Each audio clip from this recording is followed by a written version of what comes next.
Everyone thought she was just another shy kid tagging along with her dad, but when she picked up the rifle that day, silence swept across the range, and even the Navy SEALs stopped breathing.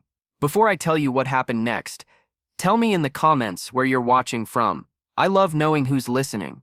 The sun burned low over Fort Carson's training field, a place where soldiers came to prove their precision, their patience, and their pride. On that dusty afternoon, a retired general named Mason Hargrove stood watching a group of SEALs train. He was known for his iron stare and for laughing at anyone who dared to act out of line. When the little girl approached him, dragging a rifle case twice her size, Mason raised a brow.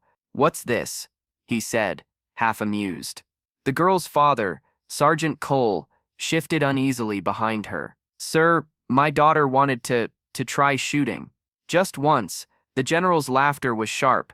"A firing range isn't for playtime, Sergeant. Take her home before she hurts herself." But the girl, no older than 12, didn't flinch. She met his stare and said quietly, "I can hit the center, just one shot." A few SEALs nearby chuckled.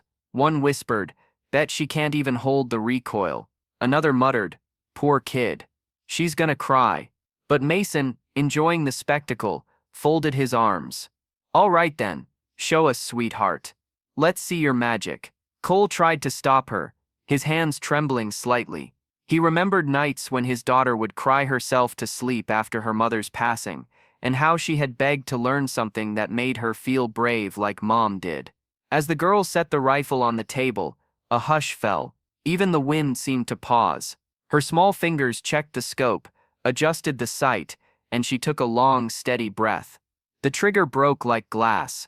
The bullet tore through the air and slammed dead center, not just once, but again and again. 3 perfect hits. The SEALs blinked, stunned. One leaned forward, checking the target through his binoculars. "Sir," he said softly, "that's impossible." She split the center hole. Mason's smirk vanished. The air felt heavier now, charged with disbelief and something deeper, respect. The general walked closer, boots crunching on gravel. He crouched beside her and studied her calm, almost serene expression. "Where'd you learn to shoot like that, kid?" She hesitated, voice trembling. "From Mom. Before she deployed, she said if I ever felt scared, to breathe, aim, and believe." A wave of silence rolled through the range. Everyone knew Captain Laura Cole, a decorated sniper who died in combat 2 years earlier. Mason stepped back, his throat tight. He remembered Laura, the soldier who had once saved his entire convoy by making a near-impossible shot from 800 yards. The little girl looked up, her eyes clear. She said courage isn't about not being afraid, it's about doing it anyway. And in that moment, every SEAL on the field stood straighter. Not because of rank, because they just witnessed legacy. Courage passed from a fallen warrior to her child. Later that day, Mason called the girl over again. He handed her mother's unit patch, one he'd kept after the mission. "She was the best shot I ever saw," he said, voice cracking slightly. "Looks like she still is." Cole watched, tears gathering in his eyes, as the general saluted his daughter. Around them, the SEALs clapped, not out of pity, but reverence. The kind that only soldiers understand when courage shows up in the smallest of forms.